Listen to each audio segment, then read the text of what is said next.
pharma industry process is discrete. By the time you get a tablet, you have to go through a number of steps. They are independent to each other. Yeah. In other industry, it is not like that. Steel industry, aluminum, you pour the ore, you get the steel out, right? True. So it is not like this. You can't take those things and straight away put it.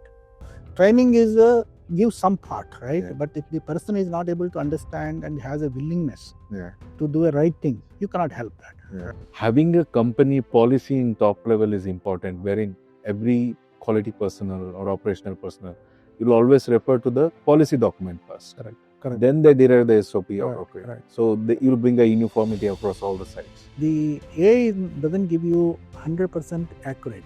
So the challenge to tomorrow, if you implement that, the challenge is that how consistent it is. Today my source document is a word copy. Tomorrow my source document is a PDF. It reads differently. Then it misses the data and it gives a wrong decision.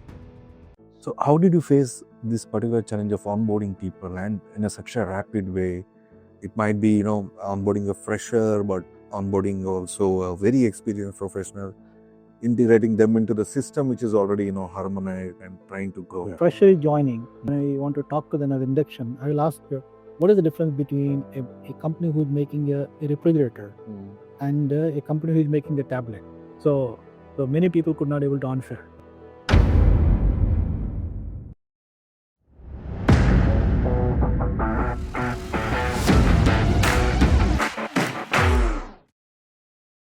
Hi all, I am Prashant from Pharma Now. Welcome to this exciting podcast of Pharma Now. And today I am privileged to do podcast with A.R.M. Rao, who is president of Aurobindo Pharmaceuticals. So A.R.M. Rao is having 35 plus years of experience in the domain of pharmaceuticals. And today the interaction will be predominantly on his initial career days, how the journey entirely has been, what are the challenges he has faced throughout his journey. So let us all welcome A.R.M. Rao. Welcome to the podcast, sir. Thank you, Mr. Prashant. Thanks for this broadcast, inviting me to the broadcast. Okay. Okay. So, sir, just wanted to know, when was your education? What was your specialization? And why did you start your career with pharma? So, my education was actually master's in organic. Okay. Then I did in doctorate in pharmaceutical analysis. Okay. I think that's how my journey shifted to the pharmaceutical. Okay. Right.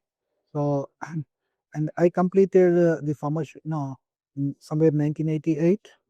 My journey. So I was the best thesis award winner. My research was awarded as the best thesis during that year. Okay. Right. So because my thesis was evaluated by a North Carolina professors. Okay. Right. So they given a high recommendation and high appreciation on the work what I have done during my PhD program.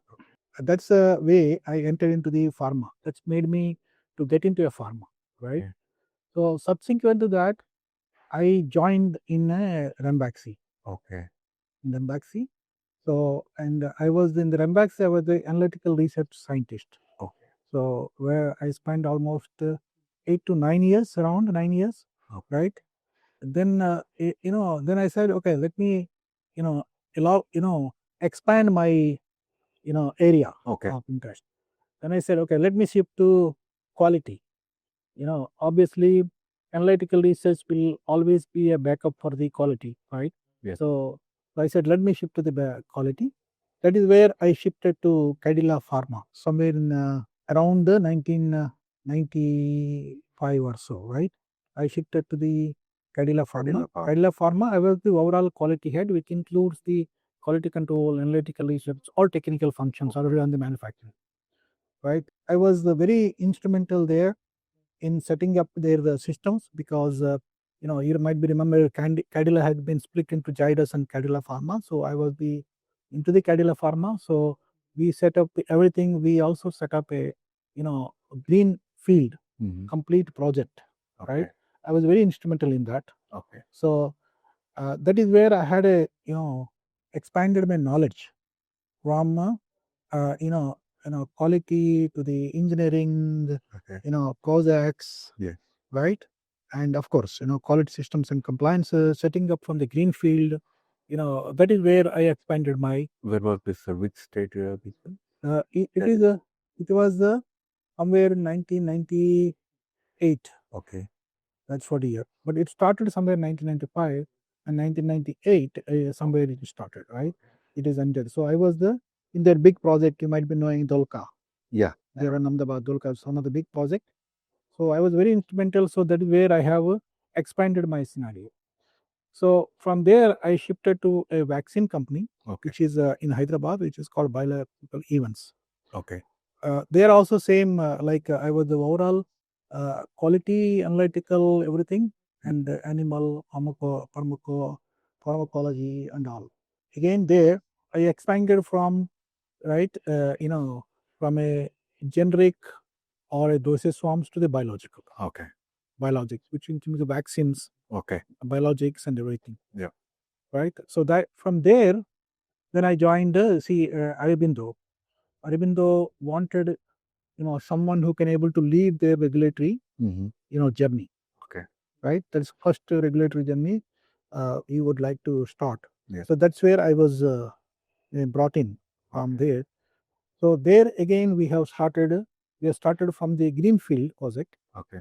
We have evaluated their existing all the facilities. Okay. And as a management we decided let's go for a greenfield projects for regulated market. Right. So we have initially started with one API and one formulation greenfield project, right? It is somewhere I shifted there around 2000, year 2000, right? So now we took 2 to 3 years to set up all, and we start filing the Europe and India filings, right? So after that, there are subsequently somewhere in 2004, 2005, we started getting into regulated market. We start getting approval of the products. We got facility approvals, right? And then when we get into the Aurobindo get into the projects. Okay. So at that time, because I was starting from the scratch. Okay. So I was handling several functions, right? Of course, quality, greenfield project construction, engineering, some small part of a business, and other commercials, and R&D, all the end to end. So that journey went up to till we got first approval on several products. Okay. Several products. Now, and then in this journey, I think the company has grown very fast because of the infrastructure and the systems what we set up is significantly sustainable, right? So and then as I said, then we went into several other facilities. Right now we have almost 20 plus facilities, right? So we went to several other facilities for the greenfield projects. Okay. For all for the regulated markets, which is primarily for US and Europe. Okay. Right. So and in year 2010, and the company has challenging the one of our facility got a warning letter, and the it is a restriction of import alert and all. So that is where management thought, right? We have to form a global quality. Okay. Global quality, and we need to establish some systems across the company so that we don't get into. It's a very early stage. I think we are just getting to the market. Harmonizing all the quality. Quality, manufacturing, everything. Let us harmonize everything. Okay. So that we have a good oversight. Okay. So we don't want to repeat. That's a very eye-opening in the journey of the company, as well as it's a good initiative we have taken. Okay. So that is the time where I was suggested to come out of the other operations and they concentrate on this, right? So that's where I started my journey as a global quality head, and then we merged all the facilities, all the systems, harmonized across the system. Then I would say when compared to other organizations where they got the warning letter and they took a number of years. Okay. I think we could able to resolve 1.5 year. Okay. 1.5 year around. We could able to resolve and significantly, and we come to that again. Okay. From there to now, Aurobindo doesn't have any such instance. No warning letter, nothing, right? So that's one of the, I think, a great, achievement as a company, as a myself, we have done this. Okay. Right? So with that, we now established from last, I would say, somewhere in this journey started somewhere in 2010. Okay. Right? From 15 years, any of our facility doesn't have any itch. Okay. Or any bigger issues. Okay. Right? And our systems are well established now. Okay. See, one of the significant thing what we have done somewhere in 2004 and 5, right? Even though I took over 2010, that we put most of the automated systems. Okay. Right? So I would say that in 2004 and 5, I think Aurobindo is one of the company in India who is looking for automations. Yeah. Who is looking for a software application. Okay. Right? That's a proactive step. Okay. And visibility we bring. So I anticipated that as we go and more facilities, right? Okay. More and more products into the market, right? It is very difficult to handle manually. True. It's very difficult to handle manually. So we did laboratory information management system first, right? And this was in which year, sir? LIMS implementation. 2004 or 5. Okay. Right? Almost very early stage, I believe. It is a 20 years almost over, right? Then we put a complete QMS. Okay. QMS, including the engineering, calibration, validations, all this we bring in one umbrella, right? And then we put again that system. So we have a laboratory completely automated. We have whole, QMS is completely automated. Okay. This all happened between 2004 to 2006. Okay. In between, we have established, that's all. And then as we are adding more and more facilities, we start linking to those. Okay. Right? So I have a question here. Sure, sir.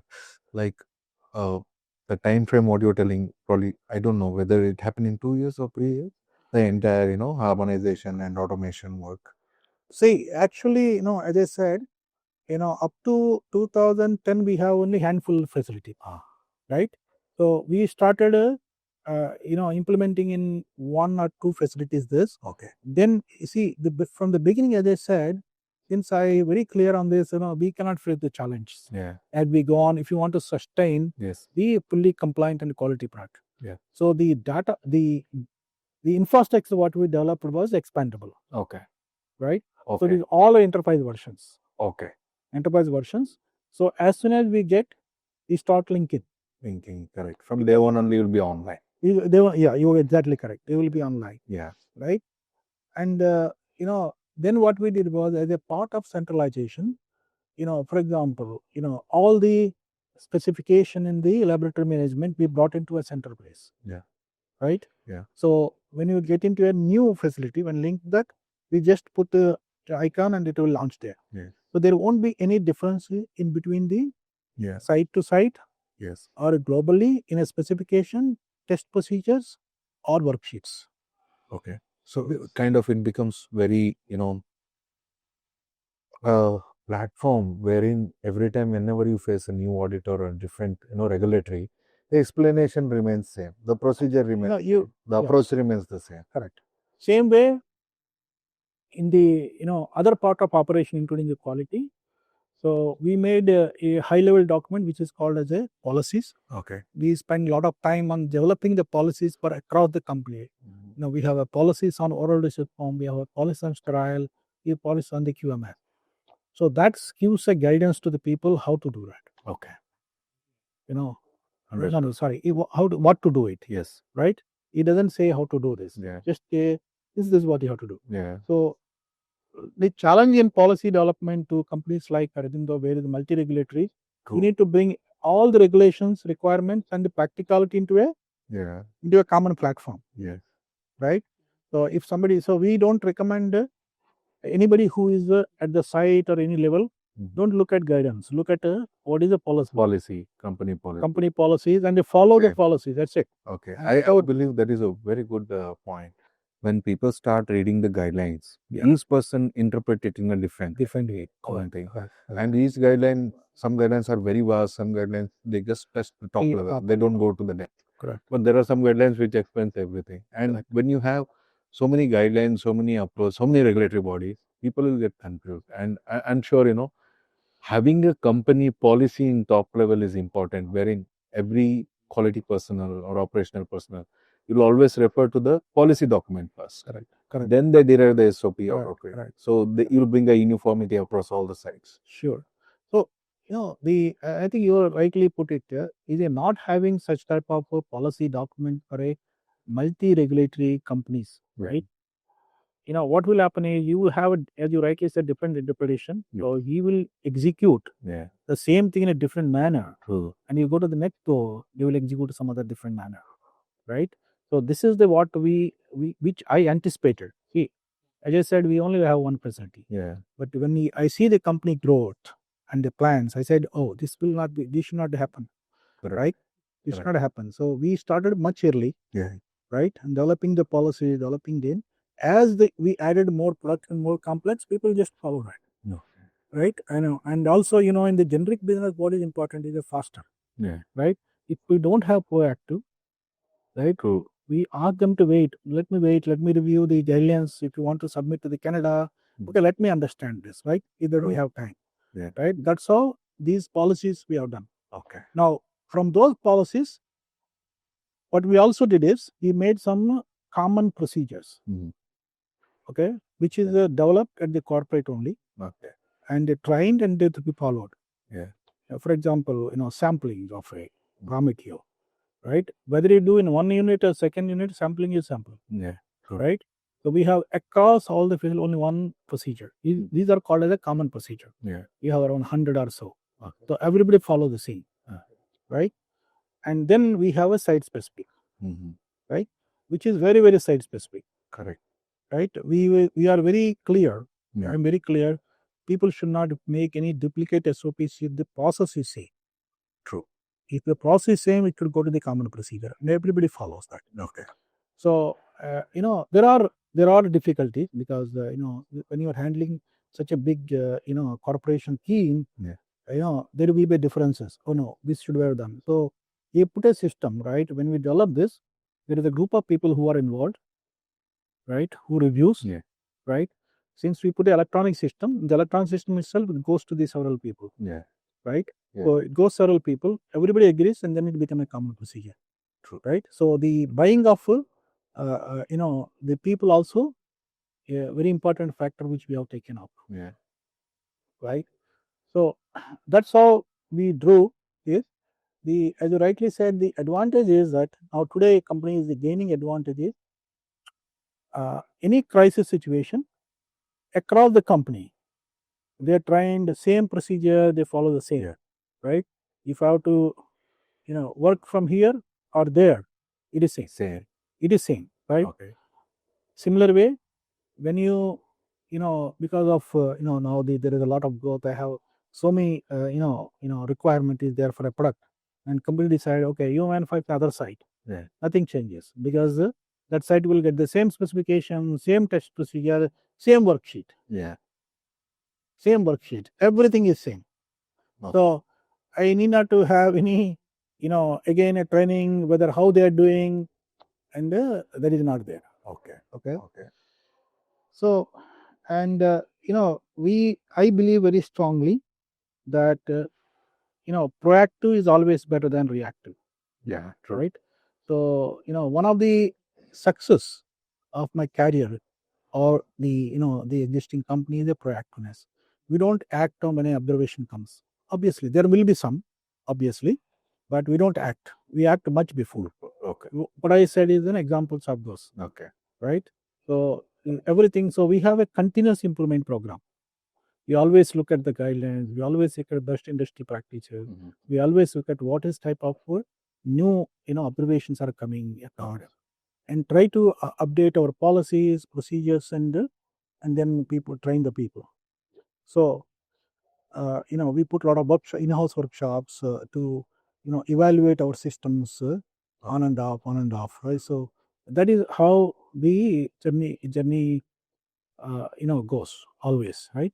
So continuous improvement process one of the our key part of it. This is what I'll really a lot of efforts and concentration, BG. During your entire this career, when you see the regulatory bodies, the initial days of your early career, like late 80s, and when you see them today, what is the major difference you see? Has it remained the same? Have they changed?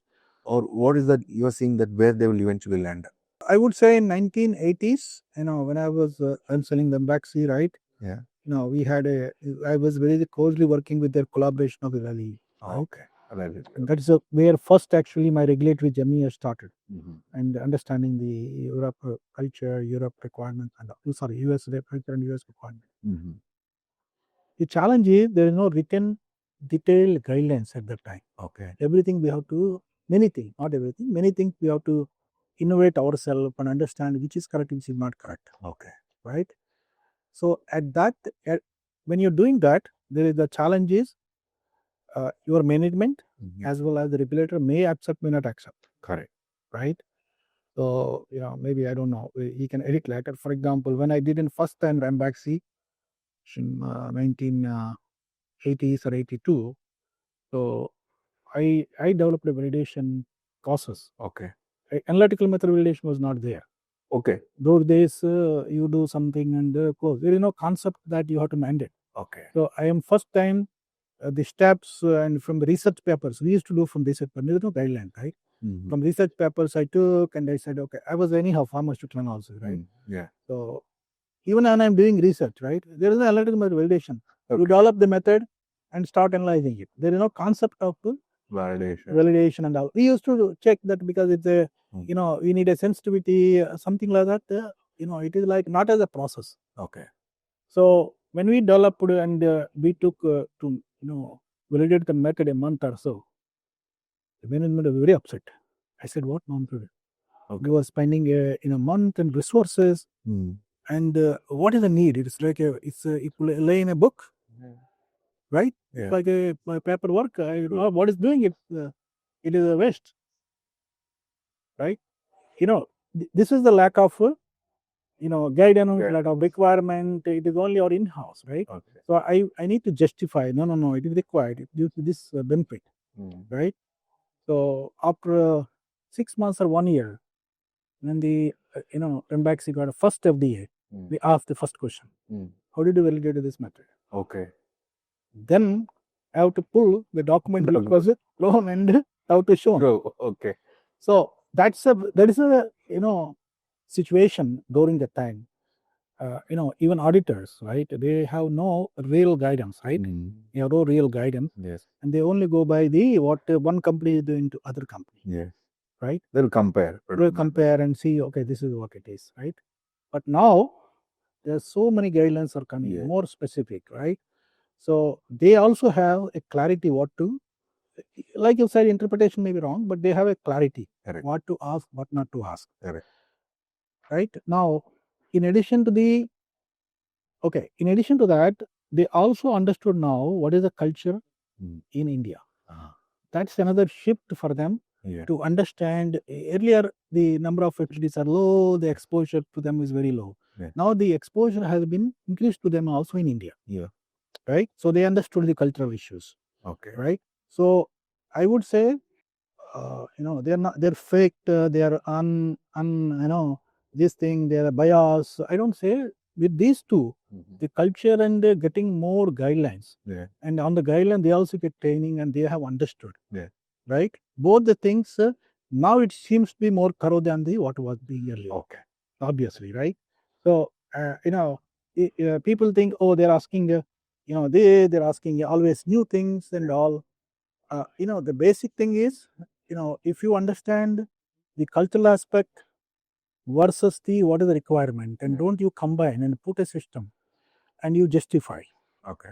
Right? So, see, and also there is a misinterpretation. Guidelines is only a suggestion, it's the guidelines. They are not mandatory. True. Mandate. If you can do another way and you can able to justify, then there is no thing. Okay. So to answer to your specific question, there is a thoroughness increased in the audits because of these two factors, but it is a change which with the time it should happen, right? So the quality standards increased, right? If you see that there are a lot of impurity, requirements have improved because even the regulators are learning out of their respect, and they keep on putting nitrosamines, NDCRI, they all came based on their experience. Now you need to comply to that, obviously, right? So here you require really a good interpretation, right? People have still, when I have to implement, what I have to do the previous batches. So there is a implementation. So I would say in generic the shift is not a thoroughness from control, a quality control, you get into an assurance now. Right? An assurance, which is they're looking at. I'm doing 1 week audit, but can I giving an assurance to that? Is it organization giving an assurance? That's where they're coming into the PAT, they're coming into the, many things. Many things they're coming into that. We're ensuring that your qualification is over, so that the input materials give a right quality, right? Not testing every day. Right? So I think that's my interpretation of how the regulators have changed. Okay. And also, sir, like now, one important aspect what you told, when the organization grows so rapidly, okay. So one thing, okay, the infra is something you can outsource, but the people you need in-house eventually. Right. So how did you face this particular challenge of onboarding people and in a such a rapid way? It might be, onboarding a fresher, but onboarding also a very experienced professional, integrating them into the system which is already, harmonized and trying to grow. Yeah. So see, one of the basic which I strongly believe, I think, which lead to me to face all these challenges is when compared to other industry, right? So when there is no guidelines, pharma industry is learning from other industries. So there is a difference which we have to understand. The difference is pharma industry possibly discrete. Right. So when by the time you get a tablet, you have to go through a number of steps. They are independent to each other. In other industry, it is not like that. Right. A steel industry, aluminum, you pour the ore, you get the steel out. Right. So it is not like this. You can't take those, this thing and straight away put it. Right. So in the discrete process, the human intervention is you cannot avoid 100%, because they have to carry to one, right? It cannot go to, even though now, that is why now if you see, the people are coming with continuous manufacturing, right? This continuous manufacturing is coming from the other industry, what they do, right? The continuous manufacturing and all, but still I would still consider this as a discrete process. Right? It is a discrete process. When you have a discrete process, you have human intervention. Right? When you have human intervention, obviously human is a human, right? We did it because we are rapidly growing, we are relatively young, and I am there from the beginning. I said, let's put a good cultured people, right? Good cultured people from the ground, in the sense from the operator level, right? Right. So what we did was we put a minimum qualification even for operator. Right. So diploma in pharmacy, or diploma in engineering, diploma in chemical. Right. So nobody 10th class, 12th standard. Nothing No like real. that. It's not that they're not good, but what happens, right? Their understanding is good, right? They come with a good, surrounding, better than the surroundings, right? And probably easy to train on you're right. I'm coming to that. Because of this, easy to train, easy to understand. See, training is give some part, right? But if the person is not able to understand and has a willingness to do a right thing, you cannot help that, right? So that is the one step, very strong step we have taken. Even today, we follow that. We follow that everywhere. So if you see that, our all batch records are in English, right?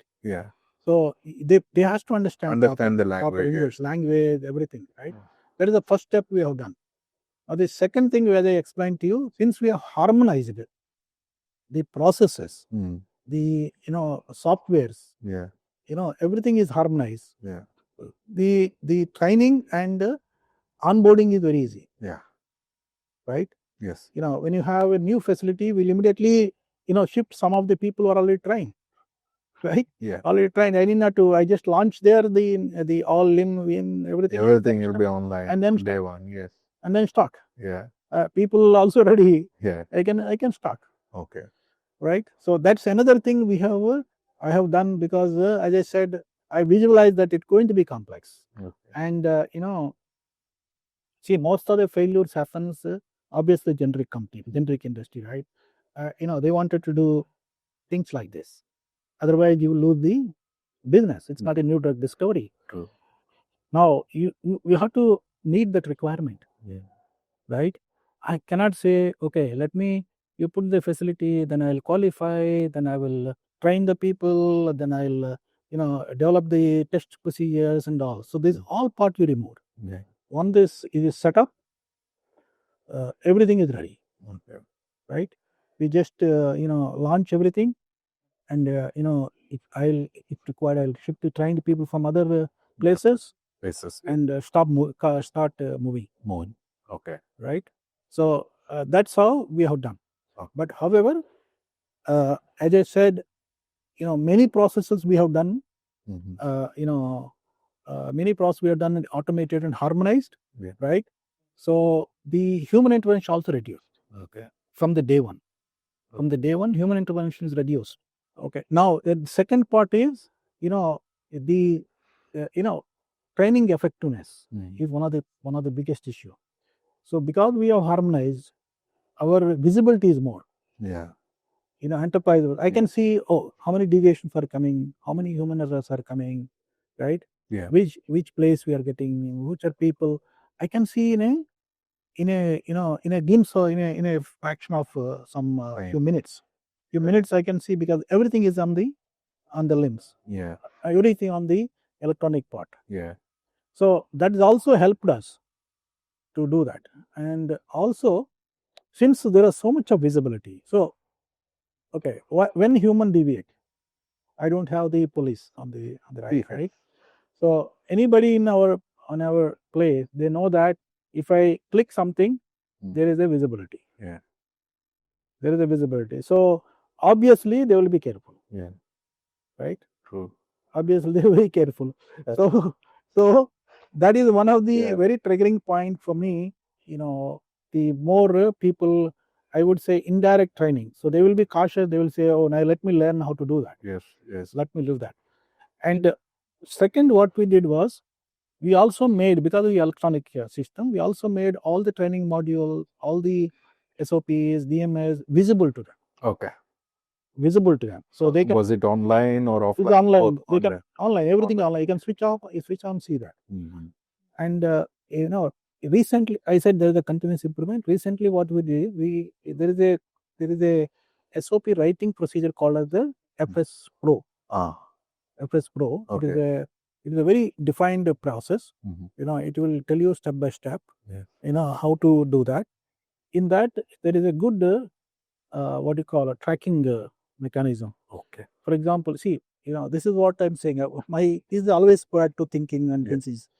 What I did was, there is a 10 pages of who will review that. He maybe have one doubt, right? How to, let's say, set up a machine, right? Yes. And for that, you need to go through the whole SOP, right? So in this tracking system, if you say I need operation, you press operation page, straight go to that page. Okay. Straight go to that page. So it is not only technology, it is the user will feel like going to opening an SOP. True. Otherwise, they will not open the SOP. The moment somebody sees 20 pages, 30 pages, you will not open, and they will say, let me continue, let's see later. So these are the the cultural issues you have to understand and put accordingly system. Yeah. Then obviously, see, this is what I've said. This is like a self training. Yes. This guy, whenever there is a problem comes, he will just click and see that. Okay. Right. Okay. So if I say that no, they are not doing properly, but are you giving the proper tools for them to do it? Yeah. Right. So the operator is very busy in doing this thing, and if you're expecting to stop the machine and read, it's not happens, right? That's why we said at the same place you click what you want and you get it. Yeah. Right. True. Right. So I think that's hope that answers. Yeah, right. Definitely, sir. Definitely. So also in the same context, when you have implemented so many softwares and online systems, what do you think AI is going to have an impact on such kind of system? Yeah. So I think there is people are talking a lot about AI, right? And I tried a couple of pilots, right? There is definitely a productivity improvement, and there is definitely a reduce the human intervention, but I still believe it requires a lot of maturity, right? Okay. So one of the biggest challenge in AI is validatability. In our pharma knowledge, it has to be validated. Yeah. When I say validated, is it consistent? Mm-hmm.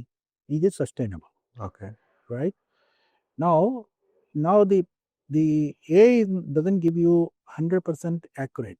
Yeah. Right. So the challenge to tomorrow, if you implement that, the challenge is that how consistent it is. If I use for a batch release of the, and today it reads something, and tomorrow it reads, for example, there is a AI tool where you need not to put the data, right? It takes from the some source document and reads there. Correct. Right. Now, today my source document is a Word copy. Tomorrow my source document is a PDF. It reads differently. Yeah. Right. Okay. Then it misses the Okay. data and it gives a wrong decision. Okay. Right. So I'm saying a simple example. So the user who want to use AI, right? He has to be very clear what is the accuracy level I'm going to get it, and how consistently I'm going to get it when I'm depending. Okay. Right. So AI is giving this type of advantages of reducing human and automatic data entries, right? And also predictive analysis. Is all giving, but this all depends on the what source you are giving. Yeah. Right. And if you know the all variables of the source data, either your prediction or your data entry or assuming the data entry will be, you should able to establish. I know all the variable. In the variables I have anyhow 10% variation. Yes. Right. So my results will be 10% variation. So that 10% I need to do manual. Yeah. Or I need in the case of prediction, I should say this 10% prediction, I don't want to believe it. Okay. I don't want to take a decision. Okay. So my this thing is conclusion is we are not reached to a stage in AI which I can depend and say my quality is good or I'm doing the batch. Okay. Right. So Yeah. that still has a risk. Yeah. Right. Of course, now people understood that. Right. And even the regulators now coming with the guidelines how to validate, how to AI. I was about to ask that, like, how regulators see the AI. Regulators see the AI, but they say that you please validate it. Okay. Right. So there are people came out, for example, like I said, data entry. When it does, system will identify 80% is accurate. There are people came, it's 80% accurate, 75% accurate. Now it is the user or is the organization who has to decide whether it is sufficient for me or not, and what I will do with remaining percentage. Yeah, true. Remaining percentage. Yes. So if you want to use, it should be a mix right now. Yeah. You cannot say I press a button, AI is doing everything. No way. And major problem is the validity and to get a consistent. Okay. You can see in a batch release you're making 100 batches, right? Even one batch is a wrong decision. It's the biggest problem. Yeah. It's the biggest problem. True. Right. So you cannot afford in this industry. Yes. Right. Complete dependency and going on ARC. It may come later. Yeah. So at this moment, I think we should use the non-decision final decision ones, and maybe kind of some repetitive work, something repetitive works and all, and then put some. So I think you're asking on the regulator. When they come, regulators is immaterial whether you have guidance or you'll say that okay, do you getting results consistent? How you validate whether consistency? Okay, everything goes back to the validation. Yeah, validation, right? So validation you can only do when you know the variables, right? If I know that I'm going to word and only PDF I will use always. Yeah. So my system is validated to fit to those. So I know what is the coming. Now in the PDF, sometime I take a printout with the light, color, nice color. System will not recognize the light, right? Okay. So these are all the issues. Yeah, go ahead. Okay. Okay. And also, sir, compared to the past, like initial days of your career, and now when you see today, what percentage of what do you say, computerization, or I would say deep integration of robotics, or complete system dependent, how the system has changed compared to the initial days and today? It is like, I would say the right word is automation. So what percentage it has become now? I think it is coming to overall industry. It's coming to more than 50% when compared to the initial. Okay. So I would, another way, I don't say percentage. Another way, I would say that when we are implementing 2004, 2005, right? People are surprised. Okay. There is a resistance. Yeah. There is a resistance. Yeah. From the user to the management. True. Because of the transparency which it will bring, right? Yeah. People are afraid of the transparency, right? People are afraid of IT infrastructure. People are afraid of it's something. It is something known. I don't need it. This. Yeah. I can do manually. What is adding? Yeah. So that is now changed. Okay. With the stricter requirements, stricter audits, and they also understood the human intervention has to be reduced. Otherwise, they cannot survive the business, right? There is a huge shift happen. I can see, for example, when I implemented whatever vendor, right? He has only me. Right? Today he has 300. Okay. Okay. So there is a shift. Really, people want to do, but of course there is a challenges because like I said, I have anticipated what is going to happen future, and we have from the beginning we have started. Yeah. Now currently when you're doing it, you already has a huge, setup which is going either manual or a different way. Yeah. Now, getting those integrations, getting those change, is a change management is a big task. Okay. Big task. So that is where I would say people are struggling to execute, but otherwise there is a big shift of medium to high. Okay. Companies, there are big shift they want to do it. Okay. So when do you feel we can become 100% complete robotics, online continuous manufacturing, online testing of the product, the PAT and all we are mentioning? So when do you believe, and how many more years it might take? 1 decade, 2 decades? I think it's very difficult to tell that. It is not only maturity of the tools, some of the tools like tools what is there, and also adaptability by the organization. Okay, right. So right now we can never say it will in 10 years, in decade it will happen, because there is no guidelines are pushing. See, one they become 100%. Yeah. FDA comes and say no, you have to implement the electronic. So nobody is pushing you to do that, right? So there is no requirement. It is the adaptability and the willingness of the organization, right? Okay. So what I'm trying to say is, earlier there was no willingness, understood. Now there is a awareness increase. Now the problem, as I said, because of already they have a complex operation. Executing and adaptability is one of the biggest issue, which if you many managements have taken that no, how to do this. That will happen. If they think next 1 decade, it's very difficult, they will never get into that. Okay, right? And some of the tools like PAT and all, there is still have not evaluated up to that extent. That you can say that I can completely depend. Okay.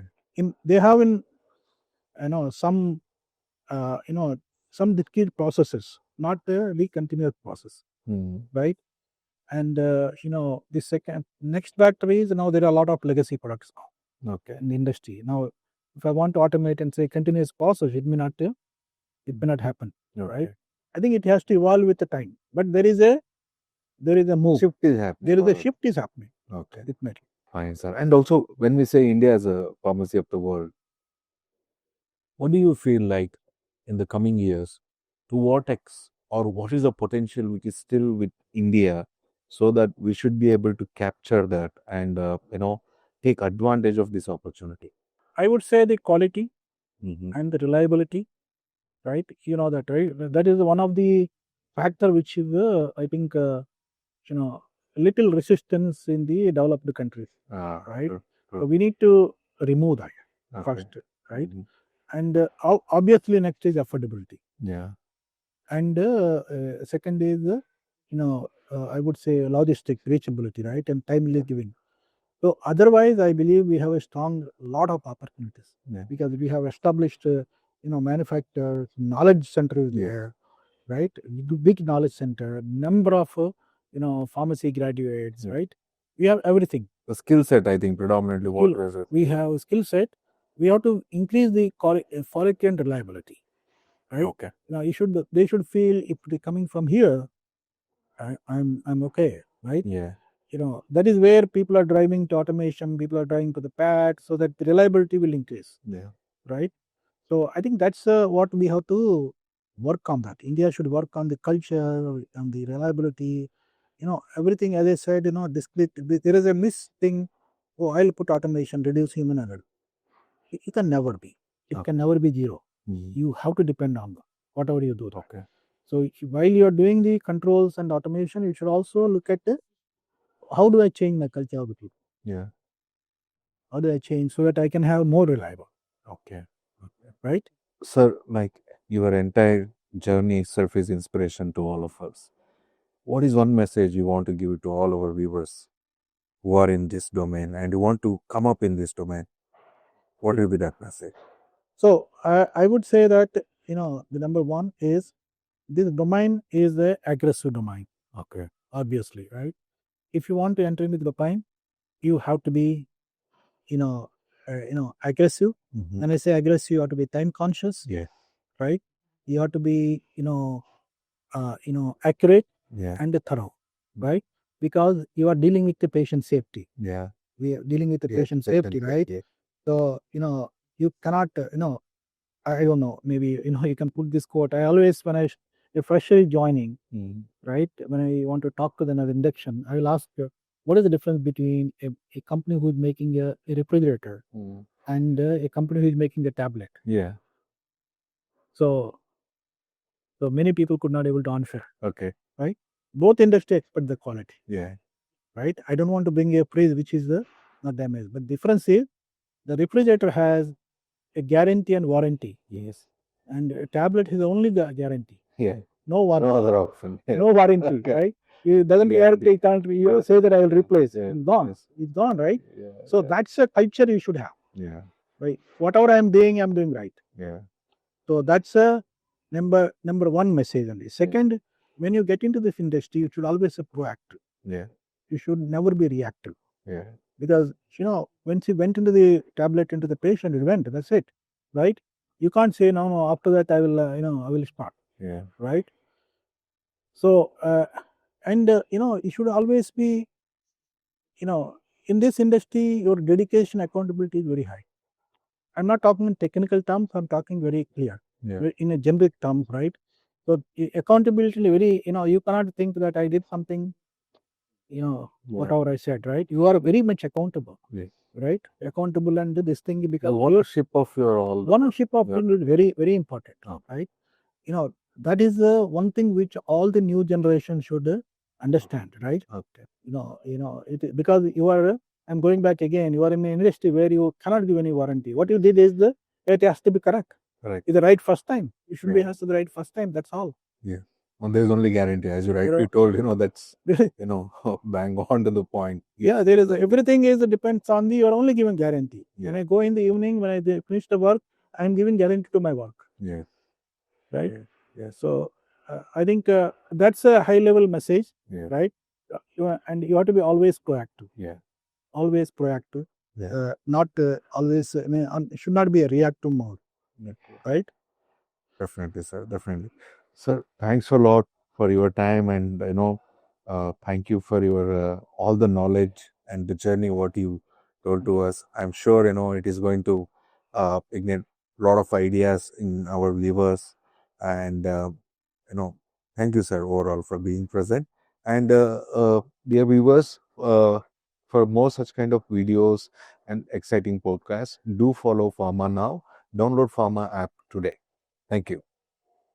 Thank you very much, Prashant. Thanks for giving a Pharma now giving this opportunity for me to share my knowledge. Yes. I hope all the viewers will learn something from my experience, and it is very privileged to me to share my experiences which I have. Right, I'm always happy to share with anyone. No, sir, right? definitely. And Today it was a great day. A lot of learning from it. yeah. Thank you, sir. Thank you very much. Huh?